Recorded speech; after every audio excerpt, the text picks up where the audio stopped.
Everybody? All right, so first thing, just real fast, wanted to touch on HIPAA, a couple issues that come up on a frequent basis, and then sort of open the floor to anything that you've wanted to ask, never got a chance to ask, just to clarify anything, because now, while we still do have a designated HIPAA privacy officer, which will soon become Sam Mills instead of me, and then eventually hopefully a civilian position sometime next year, you guys are going to be the first points of contact when somebody comes up and asks for something or has a question about something. So in the interim, you can ask me, but the more information I can give you, the less you have to reach out to me. So some of the things that come up pretty often. Who are we giving reports to at the station? Somebody comes up and says, hey, you transported me last day, you transported my kid last day, can I get a copy of my report? Who are we giving reports to at the station? There should be nobody. Absolutely nobody. HIPAA has both what are called permitted disclosures, where we have the option to disclose information, and we take advantage of that for things like referrals for narcotics, or opioid overdoses, falls, things like that. We don't have to disclose them. And then there's also required disclosures, things that the law says we have to disclose. None of those permitted or required disclosures say we have to do it instantaneously. So we've done a pretty good job of training at least lawyers and police that they should just go to the 5th floor at headquarters and talk to our FOIA office and make the request or deliver the subpoena there. But if somebody shows up to the fire station with a subpoena, what do we tell our people? Redirect them to the 5th floor, fire.foia@fairfaxcounty.gov, or Randy or Roni or Sandra up on the 5th floor. That said, police. What can we tell the police?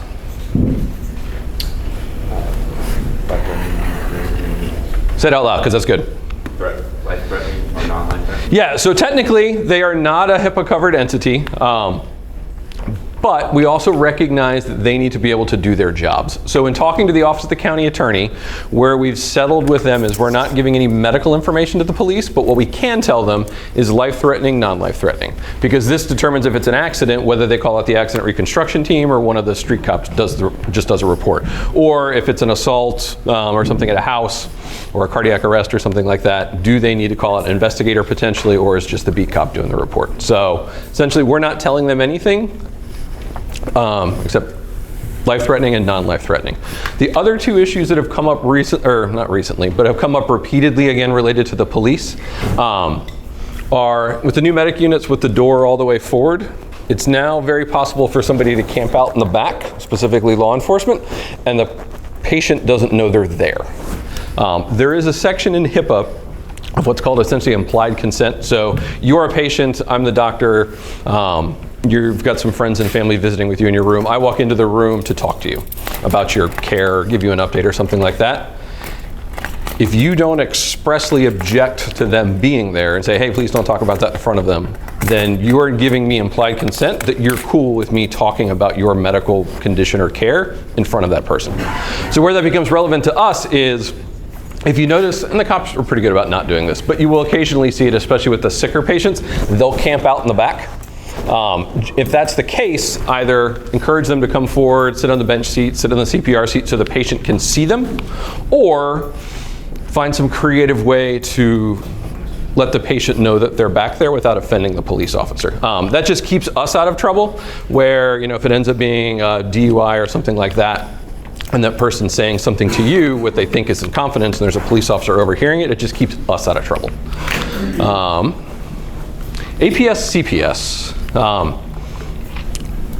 couple things with that, not directly related to HIPAA, but everybody's seen the APS, CPS reporting tool on Survey 123 on the iPads? We have talked to APS and CPS, and that's actually how they prefer to receive the reports. Your people can still call the phone number if they want to, but they actually prefer us using Survey 123 because it goes to an email inbox, and it's easier for them.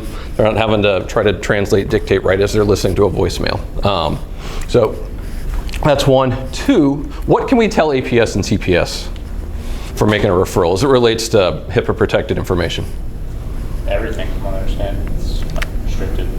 Yeah, so HIPAA says you are allowed to disclose if it is required by law. We are mandated reporters required to report by law. What HIPAA says is minimum necessary. So as a general rule, We're not going to provide them the full EPCR because they don't need a patient's entire medical history, but you can disclose anything and everything that is relevant to why you're making that referral. So the bruises that you saw, the conditions of the house, things like that, they probably don't need the patient's entire medication list, entire medication history. So minimum necessary. And if you have any questions about that, you can always refer them to me or whoever's going to take my spot, or anybody in data analytics. They're happy to help with that. What about DPSC? They're an interesting one. And this comes up over and over again. It actually happened the other day because we picked up a dignitary. They themselves are not a HIPAA covered entity.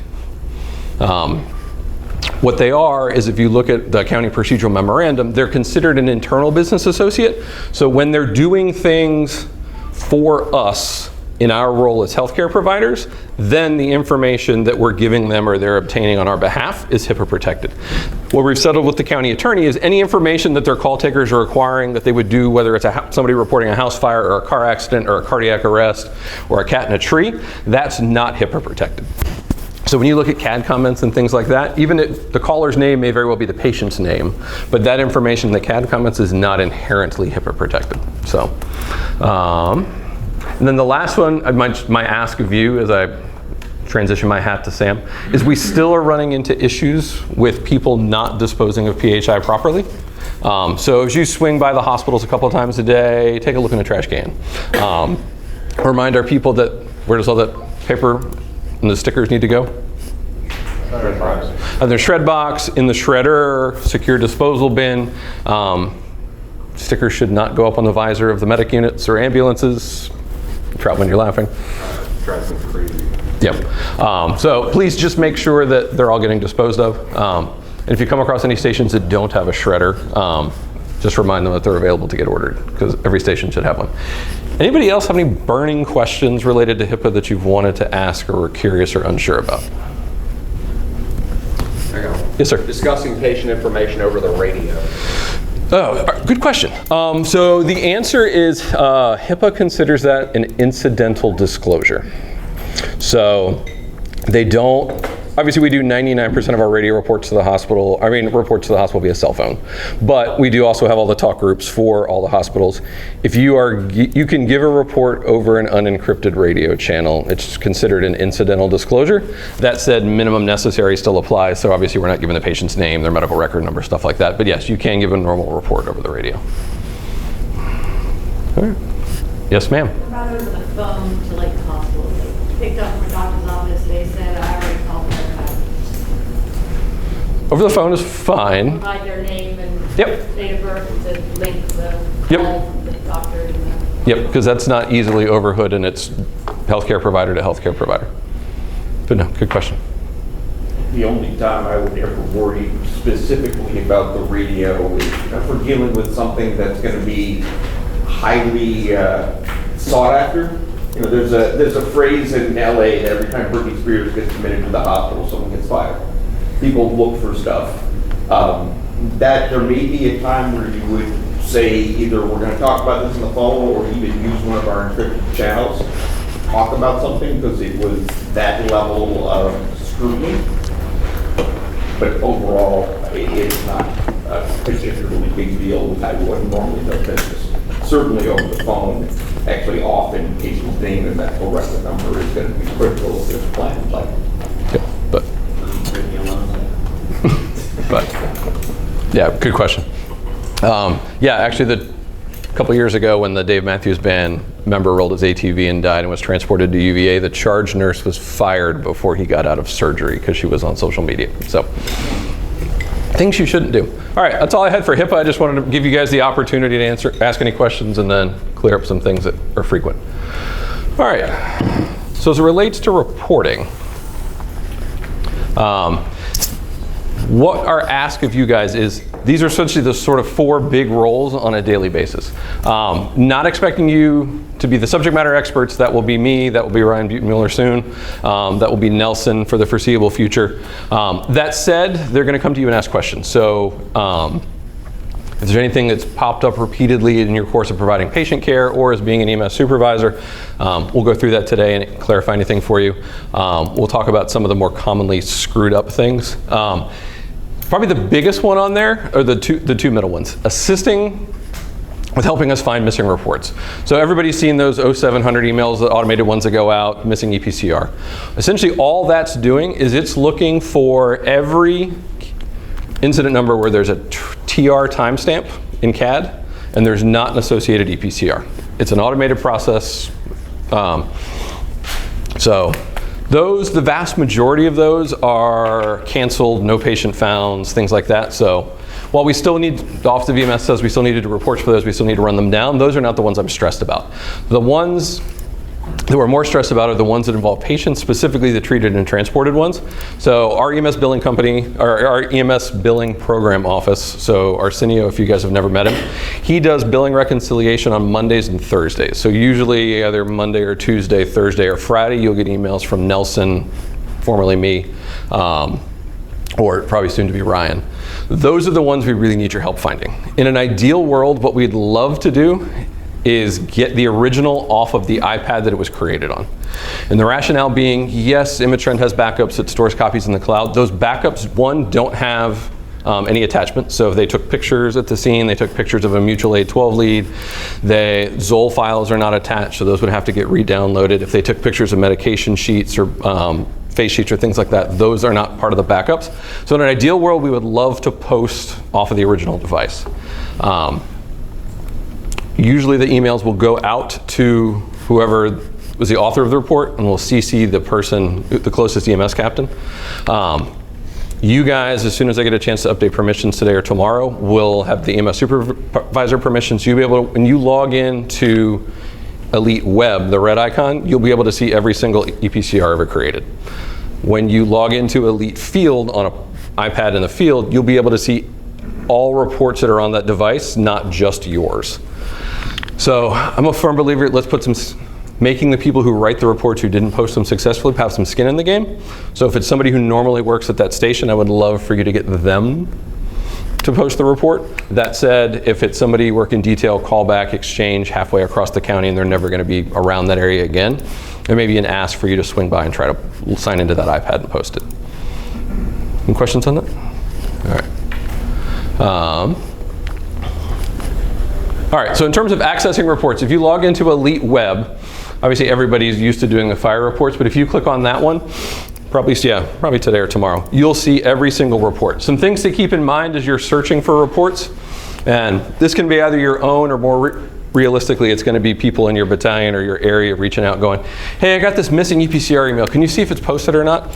And if they don't reach out to Nelson or me, you certainly can check.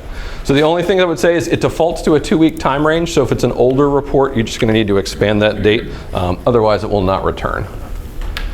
All right, 3 different ways to unlock a report. So if it is posted and you're in Elite Web, literally nothing more than menu and unlock. Keep in mind, as you're helping people with reports, the EMS reports or EPCRs are set to relock automatically after 24 hours. So if you unlock it for somebody at the end of a shift and they don't get a chance to look at it, odds are it's going to be locked again before they get back. So you may have to do it multiple times, or just coordinate with them when is a good time to unlock it for them. The other way is if you're on the home screen, so you've got the whole incident list of all of the reports, just single click on whichever one you want to unlock, and then you can do bulk actions unlock, so you don't actually have to open the report. And then finally, the third way, the lieutenants, at least to begin for the first, 90 days, John, at least, are not going to be doing CQI. We want to see what your call volume is, let you guys get used to the role. My guess is you will probably wind up doing CQI in some capacity down the road. But if you're in the CQI view, the third way to unlock a report is just right there. Any questions on that? Hi, Jody. I saw you texted. I haven't replied back yet. Thank you. All right. We do still frequently get questions, especially for not so much the newer people, because I catch them as they come through recruit school, but the batch that's been in 8 to 15 years that didn't really do this. We do still run into issues where, well, Prince William was the lead provider. I didn't need to do a report. The Office of EMS says we need to do a report every single time the tones go off for an EMS typed event. So regardless of whether we are canceled, whether we even make it to the rig or not, whether we're the lead provider, we still need to do a report.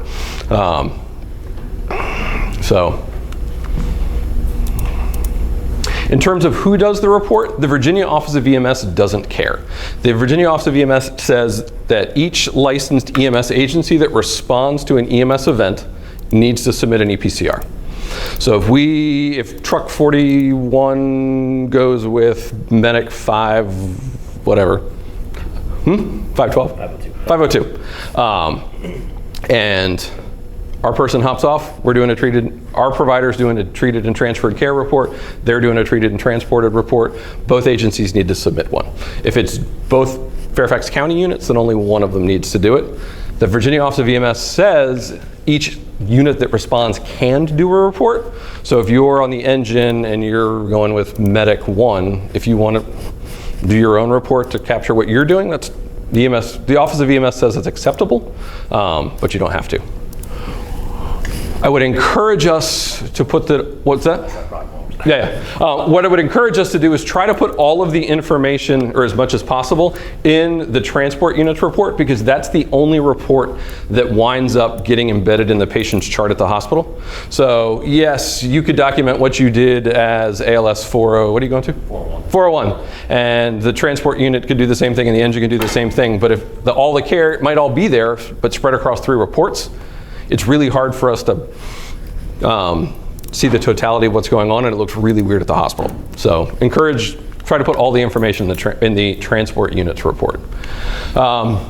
This is another one that causes a decent amount of consternation. The biggest one is the units that are close to mutual aid jurisdictions. When do we use treated transferred care versus EMS assist? If we've actually done something. Yeah, that's a good way to sum it up.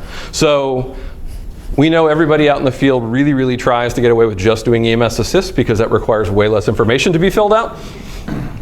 Take the path of least resistance. That said, the bullets there are sort of where we settled with the Office of EMS of what's acceptable. So if we give any medication, we do any procedure, we are with the patient for an extended period of time. So we've done our complete assessment, we've gotten a history, we're sitting there doing this, waiting for the transport unit to show up, then it very much needs to be treated transferred care because we were substantively in charge of that care for that patient for a significant period of time and doing things. On the flip side, you get there, you've just started hooking up the Zoll, you've just started taking a history, you haven't really done anything other than say hello to grandma or things like that. You can hear the siren coming down the road. EMS assist is okay. Clear as mud? All right. Steve? Yep. Sorry to jump back a couple. So a question I get a lot from providers is, hey, I went to post my PCR, and now every time I open FieldBridge, I get the thing that says, do you want to post this event? I hit post it, yeah, I want to post this event, and it says, incident is locked. Locked on server, okay. Yep, so I'll pull that up right now. What I would encourage your people to do, the most common reasons that a report does not successfully post is they try to do it in an area with crappy cell phone coverage, like buried in the hospital somewhere. They try to do it while driving home and it switches cell phone towers. They click post and then they open another browser window because they want to look up a menu for lunch or something. Or they click post and then throw it up in the action area or up on the dash and it bumps the power button and it locks. Those are the most common reasons it doesn't successfully post. What John's alluding to is essentially after it successfully posts, it validates on the server and then the server sends back a successfully posted message. So what John's describing, and you guys have probably all seen it, is it successfully posted, but they locked the screen, they were driving down the road, the connection got interrupted before that message came back from the server. So, let me pop out real fast.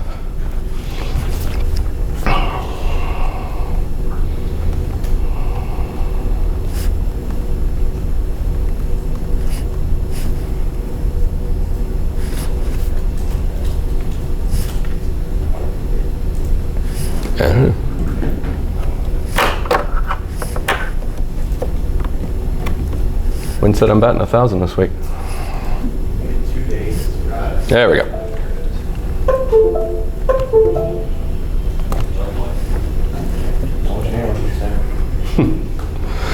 All right. So if your people are saying, I'm getting this message saying it's locked on the server, that means it did actually successfully post, but it just didn't get that message back. If your people are getting frustrated with that, or you're getting frustrated as a provider too, where that message pops up every single time you sign into Elite Field, the way you can get rid of that is settings, down at the bottom, about, and then verify post status. And I know that is about the most unintuitive place in the entire world where they possibly could have buried this setting, and I have no idea why it's just not part of the normal sync process, but it is what it is. If you click this, what it will do is every single report that is on the iPad, it will bounce off the server and confirm that status, and then hopefully make that message go away for you.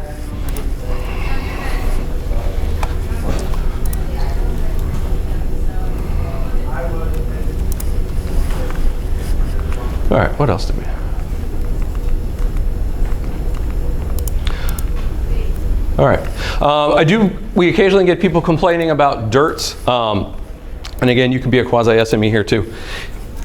The most common reason a report disappears off of DIRTs and then comes back is on the fire side because somebody unlocks it. They need to go in and edit something or change something. So if you're looking, I know it says it on here, but it's amazing how many people scroll and don't pay attention. If the only thing is it's just not locked, it'll pop back up for all of the units that were on that call again. So if all it needs to do is be relocked, just and relock it, and it'll disappear. For the EMS report, pretty self-explanatory. All that's doing is literally all the event types in CAD are classified as either fire, EMS, or public service. It's all the ones that fall into the EMS CAD type. So if it shows up on there, that's what the Office of EMS is expecting in EPCR. In terms of who does it, like I said before, nobody actually cares. All right, so for the supervisors to start out, this will certainly be your role, but good for the lieutenants because you guys will probably start doing this sooner rather than later. We're probably going to reshuffle how we do CQI. So historically, the EMS captains have all been looking at the same 5 questions. And essentially, they're the things that are hard for us to programmatically assess. So, are all the medications and procedures mentioned in the narrative documented in the medication and procedure section? Was an EKG, if appropriate, attached? Things like that. When you're answering these questions, we want you to answer them as you find the report initially, not after it's been fixed. Because if you wait, make the person fix it, and then answer, oh yeah, they did it, because I made them change it, that doesn't help us track problem children or common issues so that we can address them in training or address them with some re-encouragement to specific providers. So in terms of the questions, also a decent chunk of them have a not applicable option. So think, like for example, was an EKG uploaded if appropriate? The answer options are yes, no, and NA. If you, in reading that report as the EMS supervisor, as the EMS specialist, think that an EKG was indicated and they didn't do it, then the answer is no. If you think it was a BLS call and there was no need for a 12 lead, then NA is the appropriate answer. And I say that because if you click no, they didn't do a 12 lead, that implies you thought they should do one, and it's going to flag it in CQI and send them start that automated process of getting them to fix it.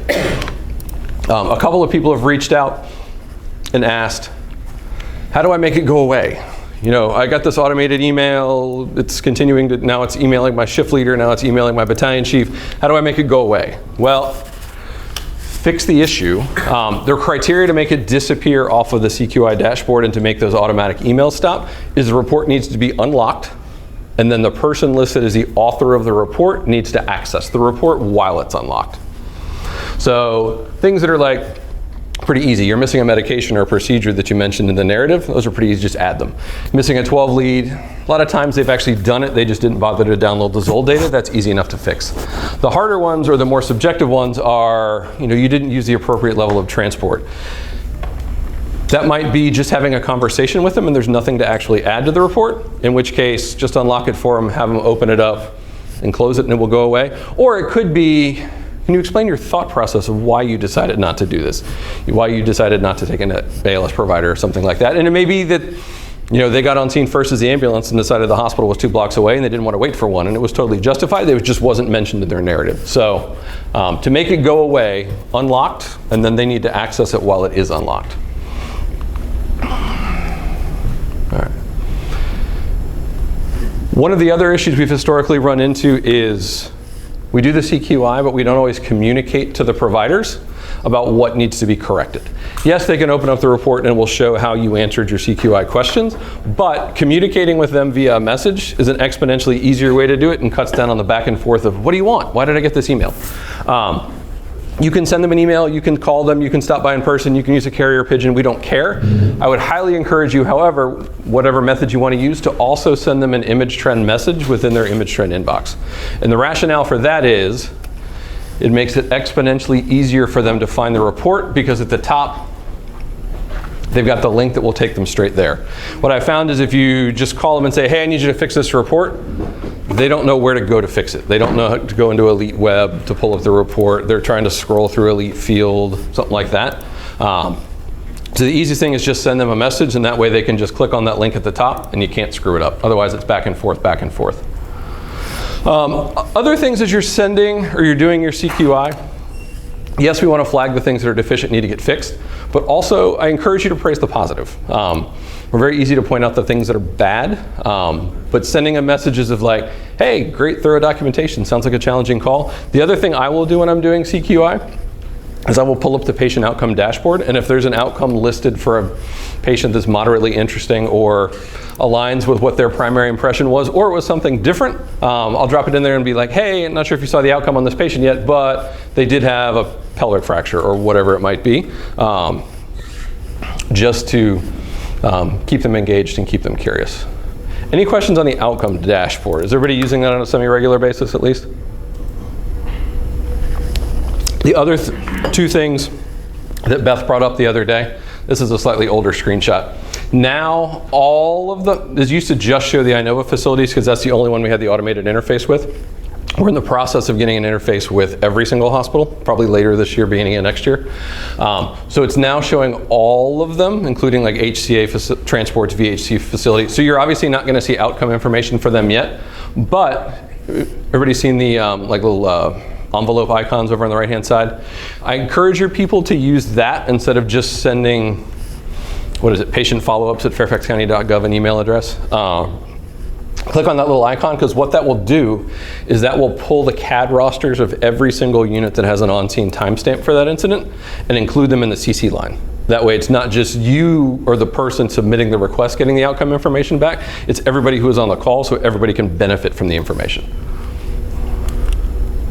The other thing we've run into occasionally is for HIPAA reasons, we've had some people on their 4-day break submit it via their personal Gmail or Hotmail address. It will reject that. So just tell people they need to submit it while they're at work from their Fairfax County address. As you're reviewing reports, if you want to, the other place outcome information is, as soon as it starts populating back from the hospital, this tab will appear and it will show all of the information within the EPCR itself related to the outcome information. All right. That was short and sweet. We had a ton of questions yesterday, so let's see where we go. Yes, sir. So I was taking a class in standard solutions and patient care reporting. And of course, they stated that the narrative is like the foundation of a report. So my question to you is, how do we deal, or how do you tell the new officers coming to deal with grammatical errors in these narratives? Because it's getting kind of ridiculous. They use the mic and they just talk it in and they don't correct it. So as a supervisor, if you want to spend your whole time emailing them and telling them to correct their grammar and all that stuff, it's going to take the time. So I don't know that there's any hard right or wrong answer. I guess my answer would be pick and choose your battles. Things that are egregious, things that are way off in left field that make no sense, it's the wrong word, it's a 9-line run-on sentence, yes, I will usually flag those and tell the person politely, like, try again. For things that are just a one-off where it's an A instead of an and, or it picked up the wrong, like a single wrong word, I usually don't flag those just because I don't want to seem like the nitpicky micromanager. And as long as what they are trying to convey comes across accurately, I typically don't stress about it.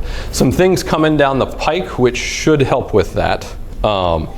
One, so obviously we've been letting people for about 1.5 years take pictures of medication, face sheet, things like that.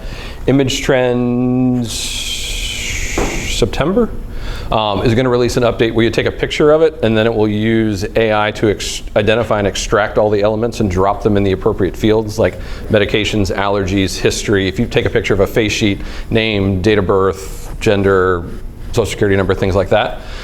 So that will hopefully dramatically cut down on some of the creative spellings.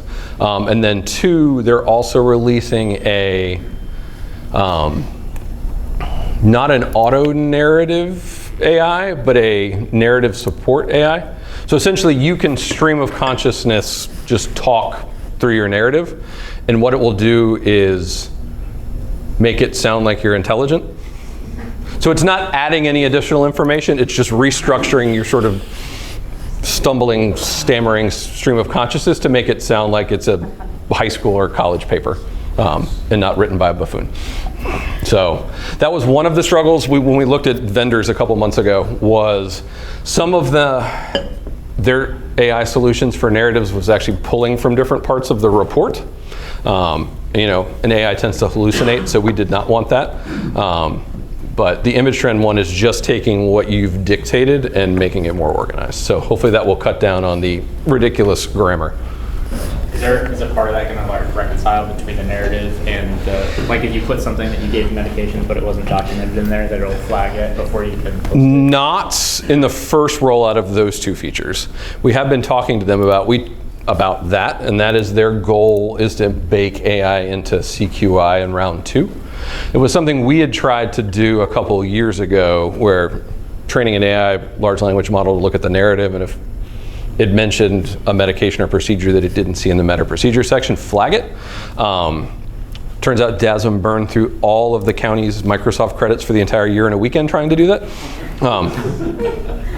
That was a fun conversation on Monday with Maura. It's not the first time. No.